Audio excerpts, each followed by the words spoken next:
Outro assunto interessante, que tem uma aplicação, algumas aplicações práticas bem legais, é a questão de 32 bits, né? Os Pro Tools suportar arquivos de 32 bits. Como é que a gente vê que isso acontece? Vem aqui no menu Setup, Session. As sessões de Pro Tools agora podem trabalhar com vários formatos ao mesmo tempo, como o Cristiano comentou, né?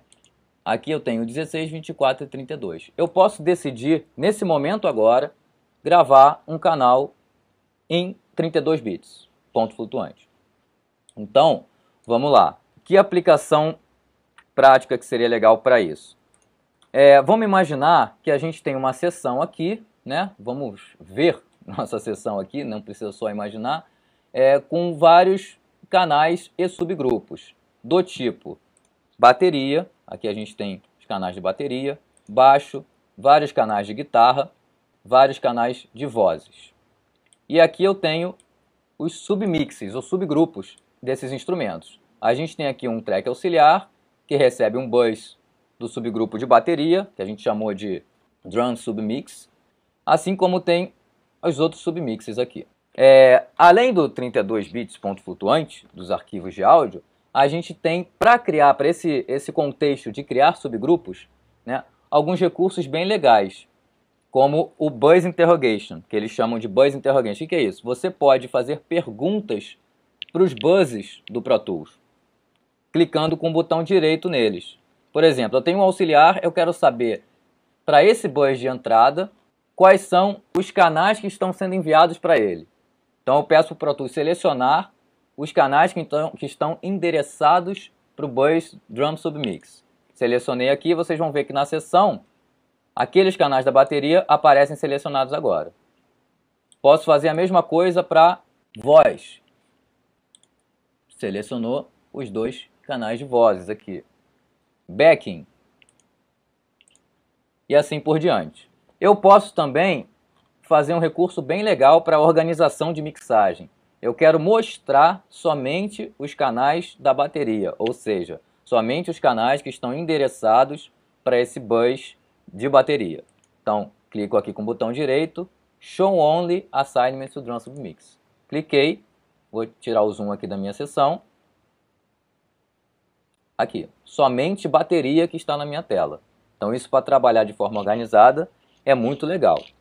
Vamos então fazer uma redução dessa bateria. O que seria isso? Eu quero, para economizar processamento, estou usando muitos plugins, meu sistema não aguenta mais, ou quero mandar para uma etapa de masterização, ou mandar para uma sessão de finalização, esses canais, esses subgrupos, ou stems, que a gente usa bastante esse termo também, já gravados, processados, com plugins, tudo já gravado. Fazer o que a gente chama também de redução da bateria. Hoje em dia, né, até a versão 10, a gente só tinha como gravar ou fazer um bounce dessa bateria no máximo em 24 bits, ponto fixo, que é a maior resolução até agora de áudio, dos arquivos de áudio do Pro Tools.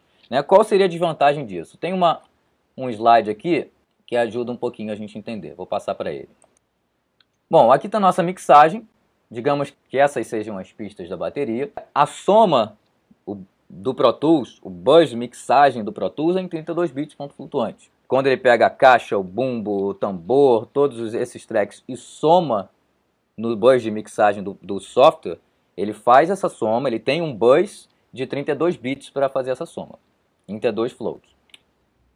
Então, quando eu escolho subgrupos que são somados na minha mixagem final em 32 bits e vão para a mixagem final ou uma etapa de masterização, cada arquivinho desses, que é resultado das reduções ou dos subgrupos, dos submixagens, está em 24 bits.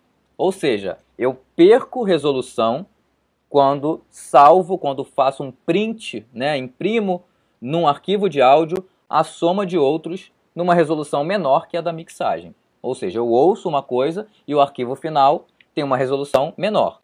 Não que seja ruim, 24 bits a gente sabe que é ótimo, né? Tem 144 dB de faixa dinâmica, etc. Né? Mas a gente não salva na versão do bus de mixagem. Se é possível eu salvar esses arquivos em 32 bits, eu não perco nenhuma informação. Eu faço um print dessa minha redução de bateria, né, em 32 bits e não perco nada. Essa seria a vantagem, tá? Fazendo isso num contexto de produção audiovisual, a mesma coisa. Eu tenho os stems de músicas, efeitos, diálogos, ambientes, né? São submixagens também de um contexto mais amplo. Então, também eu posso fazer esses stems em 32 bits sem perder nenhuma informação, tá? Vou fazer aqui só um para a gente ver como, tá? Usando também o recurso legal do 9, mas que também não é muito falado, que eu posso pegar essas pistas selecionadas aqui e já endereçar as saídas dessas pistas para um novo track. Shift, porque eles estão selecionados, Option, tá? E vou fazer aqui, em vez de mandar para um bus, criar um track, botar na entrada desse track o bus, eu boto aqui, ó, Send to New Track. Escolho que vai ser um track de áudio, nomeio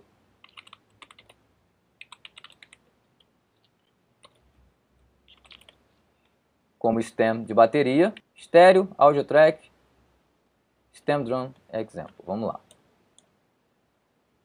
Criei aqui. Vou botar ele no final. E agora é só fazer um endereçamento, tá? Que eu vou escrever aqui no meu canal. Ok?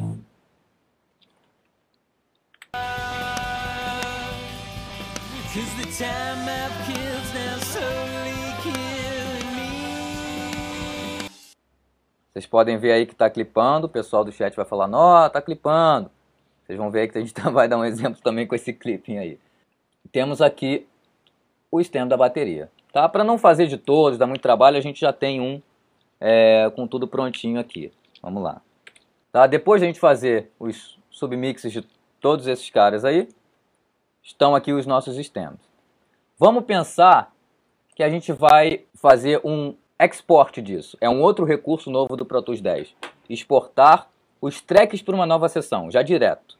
Né? Vou mandar isso para uma sessão de masterização, para poder ter uma flexibilidade ali de botar alguma coisa só na bateria, só nas vozes, guitarras, baixo, enfim. Ou vou mandar para uma sessão maior em que o cara vai fazer a mixagem final desses stems. Né?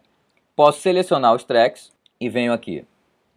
File, Export, Select Tracks as a New Session. O que seria isso? Exportar os tracks selecionados para uma nova sessão. Só quem está selecionado, que no meu caso são os subgrupos, os stems, vão para uma nova sessão. Abre a janela de Save Copy In com essa opção marcada. Tracks selecionados somente. Vou manter em 32 bits float. Vou criar uma sessão aqui. Já criou. Fechei a sessão. Vamos abrir essa sessão que eu acabei de criar.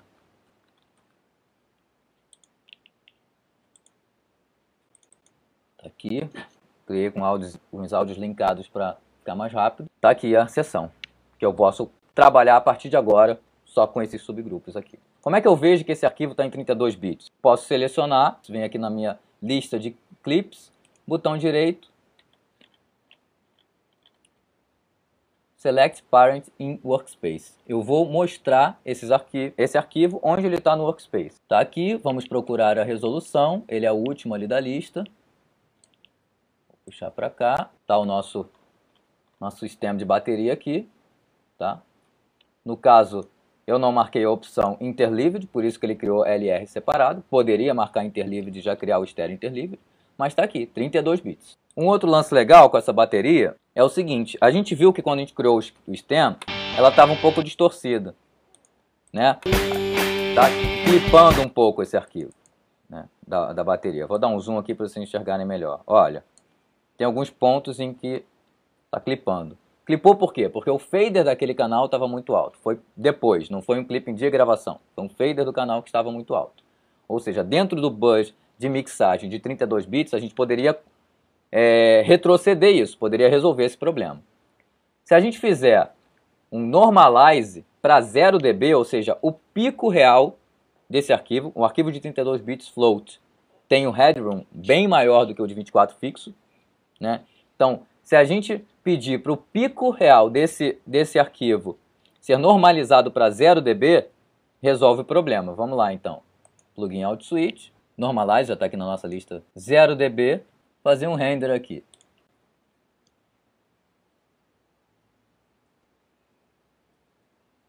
pode perceber que a dinâmica mudou bastante. Ó. Meu pico foi preservado. Aquele clipping aqui, ó, aqui era tudo reto. Né?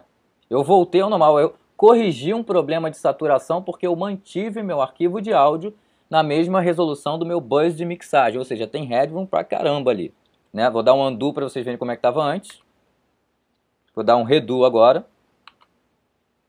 Se eu fizesse isso no arquivo de 24, vou pegar aqui, eu tenho na minha playlist, uma versão desse sistema de bateria em 24 bits. Essa versão aqui é em 24 bits. Se eu fizer um normalize agora,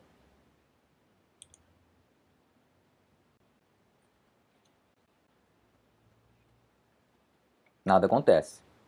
Então, mais uma vantagem aí de trabalhar com arquivos em 32 bits. Não para tudo necessariamente, mas para quando você registra em arquivos somas de canais, você pode ter que fazer ainda algumas alterações, vale a pena manter na mesma resolução do software, mesma resolução de onde está sendo feita essa soma sem gerar arquivo. O software faz essa soma para a saída, a gente quer fazer essa soma para um arquivo. Ok, então faz um arquivo na mesma resolução que ele manda para a saída.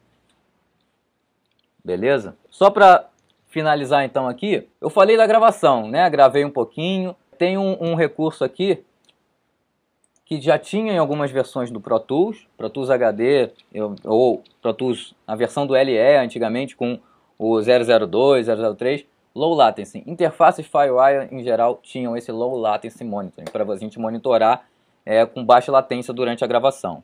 Agora, para qualquer versão do Pro Tools, ASIO Driver ou Core Audio tem a opção de Low Latency Monitoring também. Isso é bem legal, ajuda muito gravações em home studio, é bem bacana.